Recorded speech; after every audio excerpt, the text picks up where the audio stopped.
Yo, what's going on, guys, and welcome back. Today we're going to be looking at the Hand of Winter. This is the artifact weapon for the mace, and this is going to be a series on looking at each of the artifact weapons and crafting a build around them for PvP. Looking at about 4 weapons to go with this build and how they intertwine.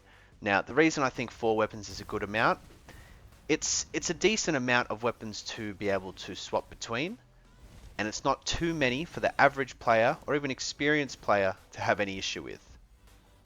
If you're an average player, 4 weapons, it may seem a bit daunting at first, but it is extremely beneficial to be running multiple weapons. You can string combos together, which we'll go into a little bit later. And if you're a more experienced player, then obviously you can slot in as many weapons as you like along with these 4 core weapons. Now, the purpose of this build is obviously to utilize the artifact weapon. And as you can see here, our spells, even our jump and our ult, they're all frozen. They're all ice abilities, right? Now, the reason we're running these specific abilities, so Veil of Frost is a pretty obvious one. Every time you dash and attack someone, you get a shield of 100% of your spell power, but it also inflicts chill. Chill is extremely important for this build. Then we're running a bit of Cold Snap. Now, Cold Snap is extremely powerful, especially when you've got the immaterial jewel. But we'll go into the jewels a bit later. But Cold Snap is definitely what you want for this build, along with the Frost Barrier. Now, the reason we're running, these 2 defensive spells for this build is because of the gear we're running. Now, the gear we're running for this build is the Dracula's Dread set. The reason for that, having a look at what it does, specifically the 3 slot, which is increasing healing and shielding on you, right? Now, both of these defensive spells, when procced, if you have the right jewel, or the right stat for the jewel, you do get a significant shield both times when using them. The added benefit of increasing your weapon cooldown recovery is that you're able to get multiple Qs off. So you have a variety of tools to be able to chill your enemies and also freeze them. And running this Dread set allows you to have 10% increased weapon cooldown recovery to get more of those Qs off, which is, the main focus of the build. You'll notice that for the amulet of choice, we've got the Master Spellweaver. Main reason for this is the spell cooldown recovery rate. The more you can have your Cold Snap and Frost Barrier up, the more chances that you'll be able to apply those shields, but also the higher chance that you actually chill your enemies and then freeze them and get off a big old mace Q. Now, the 10% chance on primary hit to gain the Lesson Phantom Aegis, get a shield from Phantom Aegis, so this benefits directly into the build and into the healing received and the shields applied. This is giving you a bit of a shield here, so this is definitely what you're looking for as an amulet. The other alternative, you could make a case for the Crimson Commander.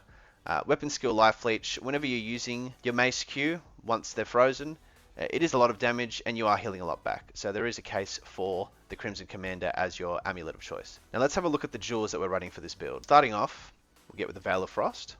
Now these specific stats for your jewel is what you're wanting for Veil of Frost.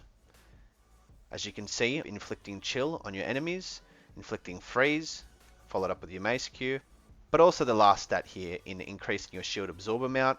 As we looked at with our armor set, this is exactly what we're trying to do. This build is about chilling people as much as you can, freezing them as much as you can, getting as many mace Qs off on frozen targets, being quite healthy with all the shields and the heals, but also trying to win fights based just on pure tilt. The amount of times you get frozen and you just AFK, CC'd with this build is pretty infuriating. Now for our next spell, Cold Snap, this is what we're running. What's important to note here is turning immaterial for 1 second. This is actually really helpful in repositioning and getting angles and baiting spells, baiting abilities. Obviously when triggered as well, you charge your weapon with artifact energy, your next primary attack deals more damage, but more importantly inflicts chill. You increase the freeze duration when hitting a chill target, and of course the shield that you get when using Cold Snap. And for our final ability, Frost Barrier. This is the jewel that you'd like to run. What's important to note here is actually increasing your movement speed when channeling. This allows you to move around and angle your frost barrier towards your enemy approaching you. If you don't have this, it's actually quite easy for the enemy just to get behind you, not even using a dash, just walking around and hitting you. This also allows you to set up those chilled redirected attacks a lot easier with that movement speed. But the rest of this here, absorbing attacks reduces cooldown. That works well with your amulet, with the spell cooldown recovery rate. And then you got your gear, reducing your weapon cooldown recovery rate. So you're just reducing all cooldowns available, while also reducing their brain cells because frozen 24/7. And just touching on the ult of choice, it's only really two. You got the Arctic Leap or the Ice Block. With this build, because there's a lot about sustain, I would say Ice Block is probably the best. It's a lot easier to apply that chill, especially if I know that you've got a barrier and a counter. But if you've got a good opponent that plays around that, they'll see that both are down and they'll go in. So as soon as they do that, you pop this, they get chilled, you heal, you back up to full health or whatever the grey health that you were missing was, and you're able to continue the fight much healthier. Now here are the 4 weapons that we're going to be using, as we touched on before. We have the spear, we have the greatsword, we've got the whip, and of course the Hand of Winter. The reason for these 4 weapons specifically, or 3 with the Hand of Winter, the spear for the first one, it's nothing other than the auto attacks. The auto attacks are quick, they're pretty decently ranged, and it's the easiest to hit whenever you jump, right? You just go bang. Other than your quick primary attacks with the spear, it's very rare that you'll be using this spear for anything else. If you need to run just 3 weapons, then I would obviously take out the spear, but the spear is good just to apply the auto attack after you jump, for example. If they're in your face and you're trying to bait something out, you can just continue attacking them, and then as soon as you see they attack, you just use one of your counters and you're chilling.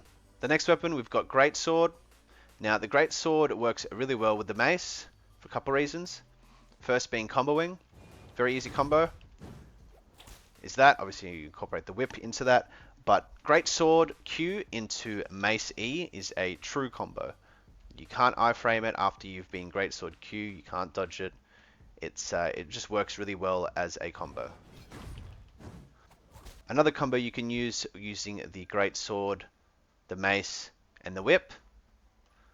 You can Mace E if they're on top of you, if you've used both your counters. You can then Greatsword Q into a whip primary attack. It will look something like this. So we've looked a little bit at what the whip can do in this sort of setup. A really good combo for the whip and the Hand of Winter. Whip E to Hand of Winter Q. You can also just Greatsword Q, Spear Q, whatever you want. This is even better if they are already chilled. You can Whip E. They're currently chilled, remember? And then you just jump forward, attack. Now they're frozen. Free Winds of Winter Q. Or fucking Hand of Winter Q, whatever. The way in which I would approach this build in duels and in open world, I would start off by attacking them from range with the whip. This will force them to come into you, which is exactly what you want. As soon as they get into you, bit of this action, bit of that action, bit of Mace Q, rinse and repeat. And you've got all your other weapons to be able to have different options to use, different flexibilities, and remembering that all of these tools are allowing you to also sustain. So it's very common for fights that you do have in which you beat them, but you're still 3/4 health because of how much sustain there is, how annoyed they are, because of how frozen they keep getting. It's great. So I had a great time with this build. Not only is it fun, but it's also really effective.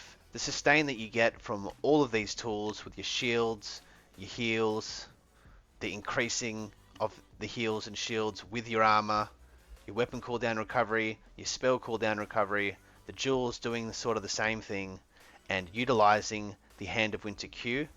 It's just really strong, and I definitely suggest you try this out. I hope you guys enjoy the next clips of me using this build. If you want to see any other artifacts and what sort of build we can craft around it, that'd be good for PvP. Let me know which one you'd prefer to see. The only one I'm probably not going to do is the Vampiric Blood Slashes, or whatever you want to call it. That's just trash.